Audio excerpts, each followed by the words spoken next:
Okay, let's settle into this for a moment. Think about your body, just as you are right now. Mm, Not something you need to fix or change, but just this space you inhabit, sort of a meeting place maybe for the physical and, well, something deeper. yes, that's a beautiful way to put it. A vessel. A vessel, yeah. And then think about the food you've eaten recently. What if we saw it less as just fuel and more like offerings we make to this space, to this vessel? The shift in perspective is quite powerful, isn't it? When we see the body that way, it really encourages a more mindful approach. To what we put inside it. Exactly. Each bite carries a kind of energy, you could say. Yeah. It affects our physical selves, of course, but Yeah. also our clarity of mind, our emotional state. It reminds me of something the Buddha is said to have taught about keeping the body healthy being almost a duty. Because the mind relies on it. Yeah, that without a healthy body, it's hard to maintain a strong, clear mind. It sounds so simple, but it really makes you stop and think. It does. Like that snack I grabbed earlier, was that really nourishing? Or was it just, a quick fix, a habit? And that pause, that moment of asking, Yeah. that's where the awareness starts. Are we Mhm. choosing out of genuine care or maybe just convenience Mm. or habit, like you said? Because what we put in directly shapes our inner world, doesn't it? Either creating balance or, well, maybe chaos sometimes. It certainly contributes to the inner environment. And what's really fascinating, I think, is how modern science is increasingly, well, echoing this, How so? showing how nutrient-rich foods genuinely support our brain function, our mood.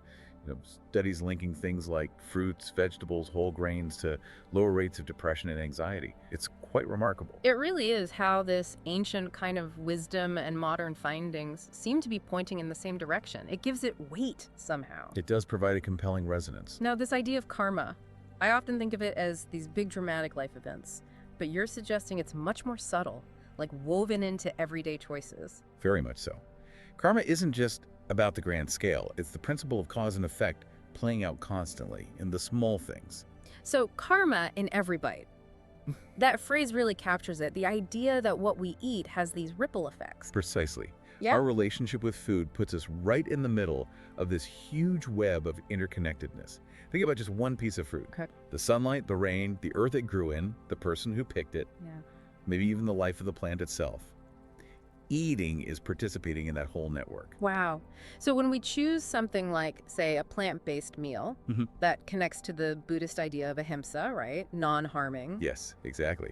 Choosing foods that minimize harm aligns with ahimsa. It becomes an act of compassion that extends beyond just ourselves. It's like you mentioned dropping a stone into a still pond. Every meal sends out these ripples. Ripples of harmony or perhaps ripples of discord, depending on the choice, on the intention behind it. That image of the pond really sticks with me. It makes the consequences feel more tangible.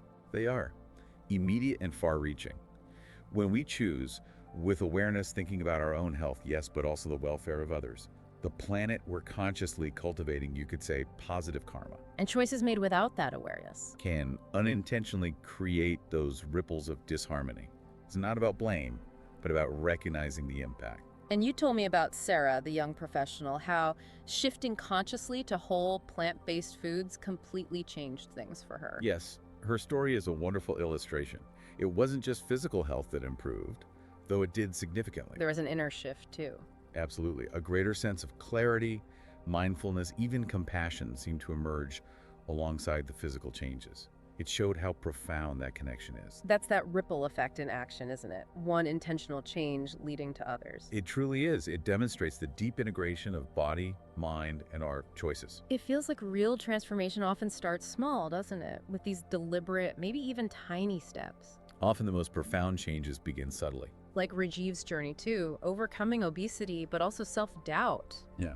through mindful eating. That's incredible. His story highlights how mindful eating isn't just about weight management.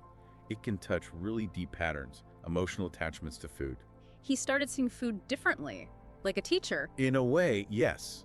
He shifted from mindless consumption to truly savoring, connecting with the origins of his food. Nourishment became holistic, physical, emotional, even spiritual. Food became a pathway for self-understanding. Which leads us right into this idea of Well, actually being present when we eat. Because honestly, most of the time meals are rushed, aren't they? We're distracted thinking about the next thing. It's very common in our busy culture. But this Buddhist practice, sati, that's mindfulness, isn't it? Applying that awareness to eating. Precisely. Sati is about bringing full awareness, paying attention moment by moment. So mindfulness at the table, slowing down, really noticing. It sounds so simple, but I get the feeling it could be really significant. It can be transformative. It's about consciously choosing to be present with the sensory experience, the textures, smells, tastes, without all the usual mental clutter. Because when you're actually paying attention, you notice when you're full, right? We're not just eating on autopilot. Exactly. It allows the body's natural signals of satiety to reach the brain more effectively. That helps prevent overeating. And it probably helps with digestion too, and maybe stops you from just eating your feelings. It certainly can improve digestion, as you're likely chewing more thoroughly and are more relaxed. And yes, it creates a space between an emotion and the urge to eat, allowing for a more conscious choice. It interrupts that automatic reaction. Yes, it gives you a moment to ask, am I truly hungry? And it brings in gratitude too. Yeah. Thinking about, like you said, where the food came from, the farmer, the sun, the rain. All causes and conditions. Yeah, all those connections that brought this meal to your plate. It stops being just a thing you bought. It shifts the perspective from food as a mere commodity to seeing it as a gift, a result of countless interconnected factors. That fosters a really deep appreciation, doesn't it? It cultivates gratitude, yes. Yeah. Acknowledging the web of life that sustains us. The meal becomes a moment to recognize our interdependence. You even suggested a simple technique to start, just pausing before the first bite. Yes, taking maybe 3 slow, deep breaths. Breathing in calm, breathing out tension. And perhaps offering a silent thank you.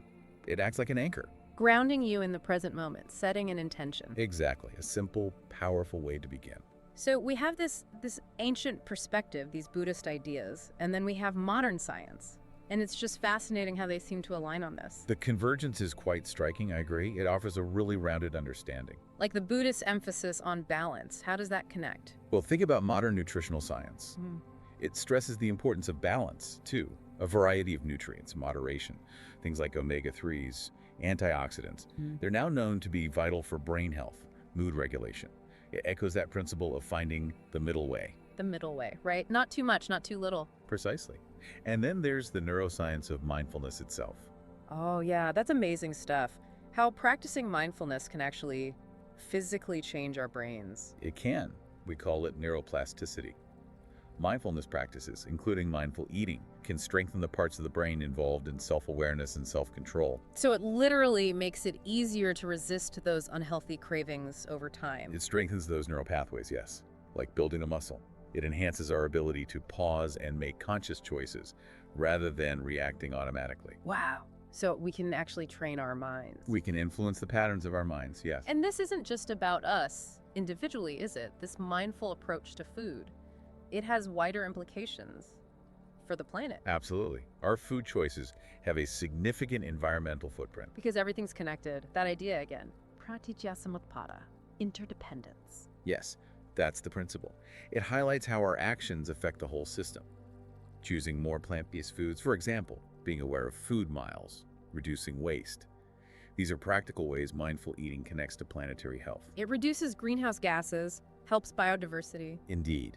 Studies consistently show the environmental benefits of shifting towards more plant-centered diets. You mentioned a specific study, I think from Nature, about the potential impact if lots of people adopted plant-based diets. Yes, that study suggested potentially significant reductions in both global mortality rates and greenhouse gas emissions. Something like up to 10% fewer deaths and nearly 70% lower emissions related to food production. Those numbers are huge. It really shows the collective power we have. It underscores how our individual mindful choices, when aggregated, can contribute to substantial positive change globally for people and planet. Okay, so someone listening might be thinking, right, this sounds good, I want to try this. But where do they start? What are some really practical first steps? It really does begin with small, manageable steps. The first could simply be creating a more intentional space for eating. What does that look like? It could mean clearing clutter from the table, maybe turning off the TV or putting away the phone, just reducing distractions. Okay. Maybe dimming the lights, putting on some quiet music, creating a calmer atmosphere. Precisely, setting the stage for awareness. The second step is to consciously engage your senses. All 5 of them. Yes, before you even take a bite, look at the food. Notice the colors, the shapes, smell the aromas. Okay. Then, as you eat, pay attention to the textures in your mouth, the different flavors unfolding. Even listen to the sounds of eating, like chewing. It really forces you to slow down, doesn't it? Instead of just shoveling it in. It does. It enhances the enjoyment and the connection to the food, and it naturally slows the pace. Right. And the third step. Reflecting briefly on your intention. Before you start, just ask yourself, why am I eating now? Is it physical hunger? Or maybe boredom, stress? Checking in with yourself. And perhaps considering the values behind your choice. Are you aiming for vitality, sustainability, compassion? Just bringing that awareness to the why. That adds another layer of consciousness. It does. And another helpful tool for some is keeping a simple journal. A mindful eating journal. Yes. Just jotting down maybe how you feel physically, emotionally after a meal, noticing patterns. Like I felt really energized after that lunch, or I felt kind of sluggish after. Exactly. It builds self-awareness over time. It's your own personal feedback system. That makes a lot of sense. You know, you mentioned some really inspiring stories earlier, like the historical one, Zen master Dogen and Oryoki. Yes, in 13th century Japan. It's just amazing that this practice of mindful, almost ritualized eating has such deep roots. What was Oryoki about? Oryoki involves a set of nested bowls and specific forms for serving and eating meals, often in silence. It emphasizes simplicity, gratitude, precision, and minimizing waste. Every aspect is done with mindfulness. Wow. Simplicity, gratitude, precision, it really elevates the act of eating. It frames eating as a profound spiritual practice, a way to cultivate awareness and appreciate interdependence. And then the modern story, Maya, the executive. Yes, her experience really shows this isn't just for monks in a monastery. Right, she was super busy, right, but committed to mindful eating for a month. She did, and she reported significant improvements, not just in her physical health, but also in her mental clarity, her stress levels, her emotional resilience. That's so encouraging. It shows it's accessible, even with a demanding modern life. It absolutely is. It demonstrates that consistent, small efforts can yield real benefits, regardless of your lifestyle.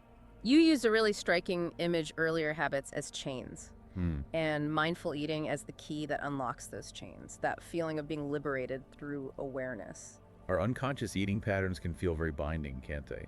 Limiting our choices, affecting our health. Mindfulness is the awareness that lets us see the chain. And gives us the space to choose differently. Exactly. It provides that crucial pause, that space between impulse and action where freedom lies. And the metaphor of the mind as a garden, I loved that too. Ah, yes? Tending to it, pulling out the weeds, distractions, negative patterns, and cultivating the things we want to grow, like positive intentions, awareness, all through mindful eating. It's a way of visualizing that inner cultivation. Mindful eating becomes an act of tending to our inner landscape with care and attention, nurturing what sustains us. But you also said it takes courage and patience. It's not always easy, is it? Facing why we eat the way we do. No, it often requires courage to look honestly at our habits and the emotions connected to them. And patience is crucial because change takes time. It's a gentle unfolding, not a quick fix. A journey of self-discovery, really. Very much so, Right. with kindness towards ourselves along the way. Now, this next idea felt like a really significant shift. Thinking of food not just as fuel or even just for health, but as a gateway to spiritual growth. Yes, that perspective invites us to look deeper, to see the everyday act of eating as an opportunity for profound insight. How does that work? How can eating be spiritual? We'll consider the Buddhist teaching of impermanence, Annika. Constant change. Yes, food embodies this perfectly. From a seed to a plant to a harvest, transport, preparation to our plate, and then it nourishes us and becomes part of us. It's a constant flow of transformation. So paying attention to that teaches us about change itself. It encourages a reverence for the fleeting nature of each moment, each bite. And then there's interdependence, pradicesmapada, again. The interconnectedness. Seeing all the elements, sun, water, soil, farmers, cooks, pollinators that had to come together for this single meal. It dissolves the illusion of separation. It makes you feel part of something much larger. Exactly. It fosters gratitude and a felt sense of being woven into the web of life. And you mentioned that even small dietary shifts, like just consciously adding more greens, can create these wider ripples, leading to more energy, maybe inspiring other mindful practices. Seemingly small, conscious changes often have disproportionately large effects. One positive shift can build momentum, improving mood and energy, which then makes it easier to adopt other healthy habits or deepen existing practices. It's like opening a door. It can be, yes, a starting point for a broader transformation. And ultimately, you said this whole journey of mindful eating is really about freedom. That's the deepest potential, I believe. Freedom from what, exactly? Freedom from the tyranny of cravings, freedom from unhealthy societal pressures around food and body image, freedom from the feeling of being isolated or separate. It's about reclaiming our own inner authority. Through conscious nourishment, choosing what truly feeds us, body and soul. Yes, making choices aligned with our deepest well-being and our connection to everything. You left us with three kind of core realizations that can emerge from this practice. The first was about food being like a mirror. Yes, that our relationship with food often reflects our inner state, our self-worth, our emotional patterns. So, addressing unhealthy eating patterns isn't just about food, it's about healing something deeper. Often, yes. By bringing mindful awareness to why we eat, we can begin to address the root causes, healing both body and soul in the process. Choosing nourishing food becomes an act of self-love. That's powerful. The second realization was about presence. Cultivating presence. In a world that constantly pulls our attention away, mindful eating is a practice ground for being here now. Each bite as a mini meditation. Exactly. It anchors us in the present moment, strengthening our inner connection and our ability to navigate life's ups and downs with more resilience. Building that inner anchor. And the final realization. That food, approached this way, connects us to something larger than ourselves. How so? It reveals the sacredness hidden in ordinary life. The simple act of eating becomes a reminder of the vast network of kindness, effort, nature cycles, and shared humanity that sustains us. It links us to that larger tapestry. Seeing the sacred in the everyday, that's beautiful. It transforms the mundane into the meaningful. So this whole exploration, mindful eating isn't like a course you finish or a diet you complete. It's ongoing. It's a continuous practice, a journey of developing awareness. Not a destination, but a path. And every meal is a new chance. Every meal is a fresh opportunity to practice, to learn, to grow, to heal. That feels less daunting somehow. Not about perfection, but practice? Exactly. It's about progress, not perfection. Yeah. Gentle consistency. And the core message feels really empowering. Yeah. That we actually have the ability to change our lives, our well-being. Starting right here, right now. One mindful bite at a time. We absolutely hold that power within us. Conscious nourishment is a potent tool for rewriting our story, for reclaiming our vitality. It leaves me feeling quite hopeful, thinking about the discoveries, the sense of liberation you talked about, the possibilities that open up when we approach something as basic as eating with this kind of awareness. There is immense potential for discovery, freedom, and connection waiting for us on this path. It's a journey worth taking. Thank you. That was really insightful. Lots to chew on, so to speak. My pleasure. The exploration itself is nourishing.